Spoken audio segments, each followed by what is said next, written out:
আমি মোহাম্মদ জিল্লুর রহমান, সহকারী শিক্ষক, Bangladesh Nababan school and college Khulna. আজকে তোমাদের সবাইকে অনলাইন ভিডিও ক্লাসে স্বাগত জানাচ্ছি। আজকের আমাদের পাঠ্যের বিষয় হইতেছে জীব প্রযুক্তি। নতুন একটা বিষয় জীব প্রযুক্তি। জীব প্রযুক্তিটা মূলত দুটো শব্দ থেকে আসছে, এটা আমরা এখানে লিখেছি অলরেডি। একটা হলো, আমরা জানি জীব মানে আমাদের বায়োলজি, আর প্রযুক্তিকে আমরা যে নামে জেনে থাকি সাধারণত টেকনোলজি।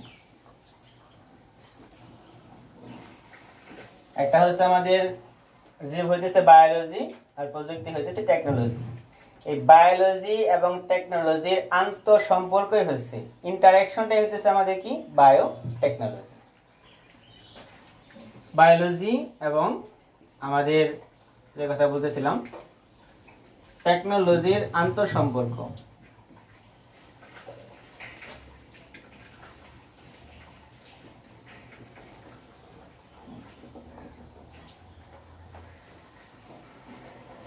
আন্তঃ সম্পর্কই হচ্ছে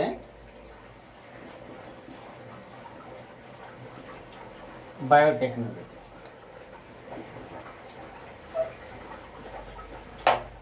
যা আমাদের বর্তমান পৃথিবীকে দিয়েছে এক নতুন মাত্রা। পৃথিবীর সীমিত সংখ্যক জিনিস নিয়ে কিভাবে বিশাল এই ভূমণ্ডলের যত অধিবাসী আছে, মানুষ বলি আমরা, অন্যান্য জীব বলি, সবার চাহিদা পূরণ করা সম্ভব হচ্ছে এই বায়োটেকনোলজির মাধ্যমে।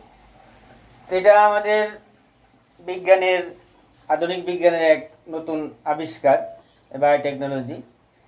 এটা আমাদের সর্বপ্রথম হাঙ্গেরীয় বিজ্ঞানী রবার্ট এরিক, উনি এই বিষয়ে প্রথম এই শব্দটা প্রবর্তন করেন। বিজ্ঞানী রবার্ট এরিক, উনি একজন হাঙ্গেরীয় বিজ্ঞানী। মেন্ডেল,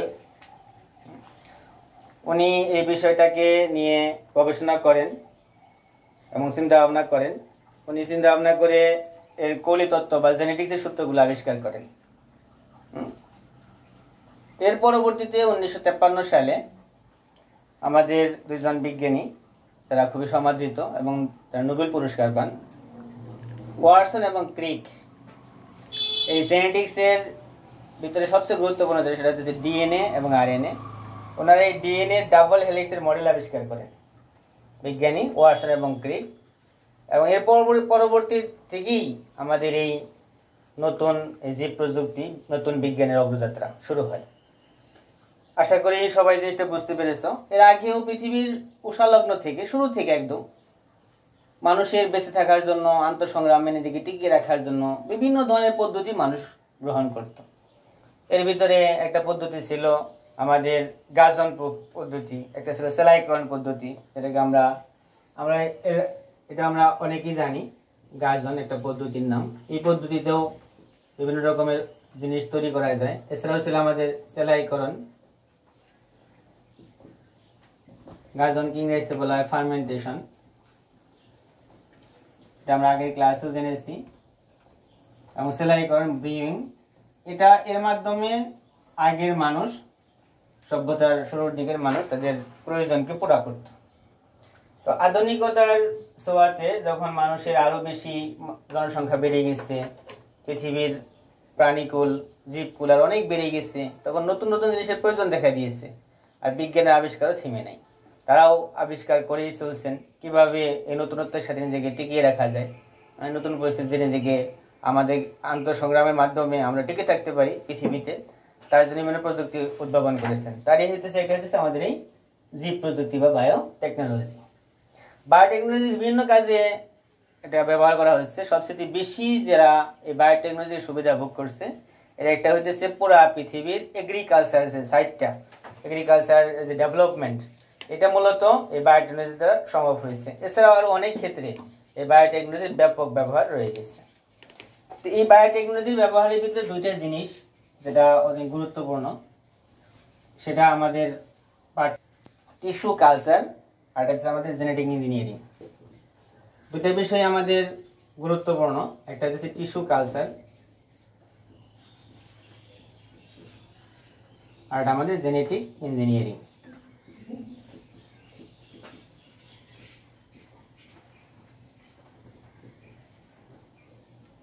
আমাদের টিস্যু কালচার আমরা তো অনেক পূর্বে ক্লাসগুলো জেনেছি, দ্বিতীয় অধ্যায়ে টিস্যু সম্পর্কে অনেক আলোচনা আছে বিস্তারিত। যখন কতগুলো কোষ একটি নির্দিষ্ট জায়গা থেকে উৎপন্ন হয়ে নির্দিষ্ট দিকে গমন করে এবং নির্দিষ্ট একটি কাজকে সম্পন্ন করে, তখন ওই কোষগুচ্ছকে একত্রে আমরা কি বলি? টিস্যু বলে থাকি বা কলা বলে থাকি। সেই টিস্যুর কালচার হবে কিভাবে? এটা সম্ভব, হাউ ইট ইজ পসিবল? এটা এই জন্যই পসিবল, উদ্ভিদের বিভিন্ন অংশে যে ট্রিটমেন্ট স্টেম কোষ থাকে, উদ্ভিদের পুরা দেহ ধরেই আমরা মনে করি, আমাদের একটা ধারণা ছিল ছোটবেলা থেকেই যে সাধারণত বীজ থেকেই একটা নতুন উদ্ভিদ গজায়, কি ঠিক না? আমাদের ধারণা সবারই ছিল যে একটা বীজ থেকে আরেকটা নতুন উদ্ভিদ তৈরি হবে। আসলে উদ্ভিদের দেহে, উদ্ভিদের বিভিন্ন অংশে এরকম স্টেম কোষ থাকায় এরপর যে কোনো অংশ থেকে টিস্যু নিয়ে সেটাকে কালচার করে নতুন উদ্ভিদ তৈরি করা যায়। এটি হইতেছে এইটার সবচেয়ে বড় অভিনব পদ্ধতি। তো আমরা এই ক্ষেত্রে টিস্যু কালচারের মূলনীতি এইটা যে আমরা ওই স্টেম কোষগুলো থেকে টিস্যু নিয়ে আমরা সেটাকে কালচার করে হুবহু ওই উদ্ভিদের মতো আরেকটা উদ্ভিদ তৈরি করব। এটি হইতেছে আমাদের টিস্যু কালচারের মূলনীতি এবং এর অনেক সুবিধা রয়ে গেছে। মূলত এই ক্ষেত্রে দেখা যায় যে আমরা সম্মিলিতভাবে এই কাজটা কয়েকটা প্রক্রিয়ার মাধ্যমে সম্পন্ন করতে পারি। প্রথমে এটা করতে গেলে উদ্ভিদের যে কোনো একটা অংশকে সিলেক্ট করতে হবে, সেটা হইতে পারে পরাগরেণু। উদ্ভিদের যে কোনো একটা অংশ সিলেক্ট করতে হবে। সিলেক্ট, এটা আমাদের যে কোনো একটা অংশ আমরা সিলেক্ট করব প্ল্যান্টের, সিলেক্ট অংশ। এটা হইতে পারে পরাগরেণু, হইতে পারে সেটা মূল, হতে পারে সেটা পাতা, হতে পারে সেটা কোনো কাণ্ড ইত্যাদি। এগুলাকে আমরা প্রথমে যে কোনো একটা অংশকে আমরা সিলেক্ট করে নিলাম।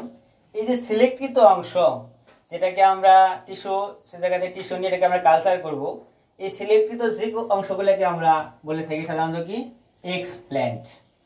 এই পাতা বা কাণ্ড বা পরাগরেণু, মূল, এগুলাকে এক একটাকে বলা হয় এক্সপ্ল্যান্ট।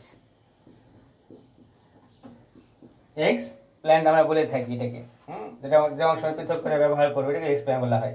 এটা কয়েকটা প্রক্রিয়ার মাধ্যমে সম্পন্ন হয়। প্রথমে আমাদের এটা করার জন্য মাতৃ উদ্ভিদকে নির্বাচন করতে হবে যে কোন উদ্ভিদ থেকে এটা আমরা নিব এবং উদ্ভিদের কোন অংশটা নিয়ে আমরা কাজ করব। প্রথমে মাতৃ উদ্ভিদ নির্বাচন করতে হবে। এরপর আমাদের এটাকে একটা আবাদ মাধ্যমে, একটা মিডিয়ামে কালচার করতে হবে। একটা মিডিয়ামে নিয়ে যে একটা পাত্রে আমরা নিতে পারি এটাকে কালচার করার জন্য, এটাকে কালচার করতে হবে। তৃতীয় ধাপ হলো যে পাত্রে আমি এটাকে কালচার করব, সেই পাত্রটাকে আমাকে জীবাণুমুক্ত করতে হবে। এটা হচ্ছে আমাদের তৃতীয় ধাপ, জীবাণুমুক্ত আবাদ প্রতিষ্ঠা করতে হবে। চতুর্থ ধাপটা হলো কি মূল উৎপাদকের মাধ্যমে আমরা এটাকে স্থানান্তর করে নিয়ে আসব। শেষ ধাপ যেটা, সেটা হচ্ছে প্রাকৃতিক পরিবেশে তথা মাঠ পর্যায়ে স্থানান্তর হবে। ধাপ হচ্ছে কয়টা? মূলত 5টা। আমি তোমাদেরকে আবার দেখাচ্ছি বিষয়টা।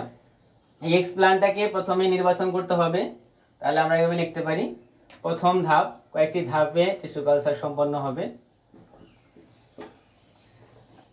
কয়েকটি ধাপে এক্সপ্ল্যান্টের কালচার হবে।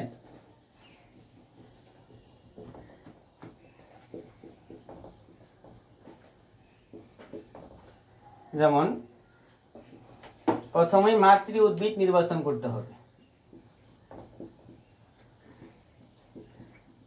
এরপরে আমাদের মিডিয়াম প্রতিষ্ঠা করতে হবে, আবাদ মাধ্যম প্রতিষ্ঠা করতে হবে, আবাদ মাধ্যম তৈরি করা, যেটাকে আমরা মিডিয়াম বলে থাকি।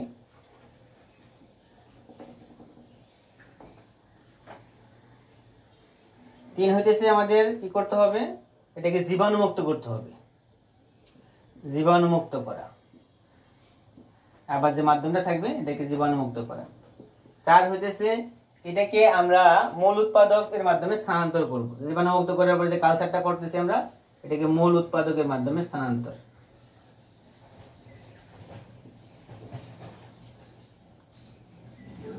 ট্রান্সফার করে দেব আমরা এটাকে।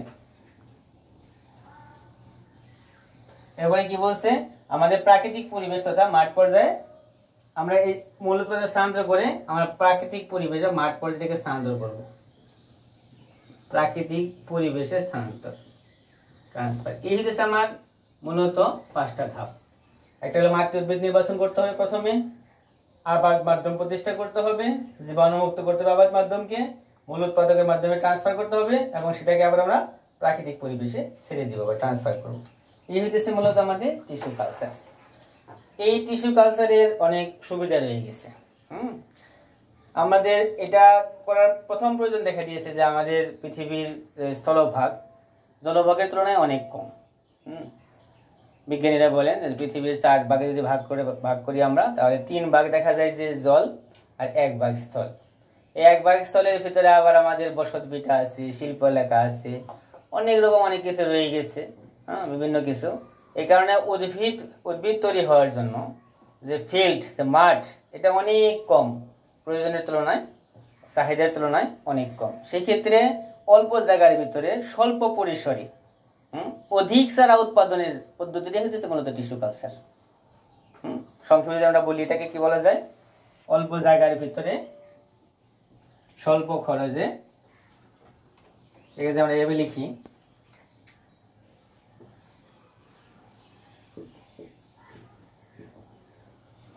অল্প জায়গার ভিতরে স্বল্প খরচে,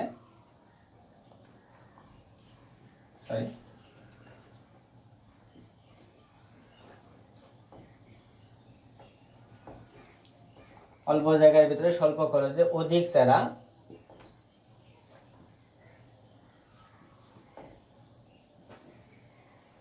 উৎপাদনই হচ্ছে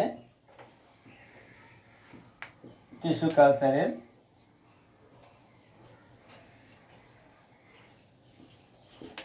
গুরুত্বপূর্ণ দিক। এছাড়াও আরো অনেক বৈশিষ্ট্য রয়েছে। আমাদের পৃথিবীতে যে সমস্ত ফসল দেখা যায়, যে উদ্ভিদগুলো দেখা যায়, এগুলা সাধারণত ঋতু নির্ভর।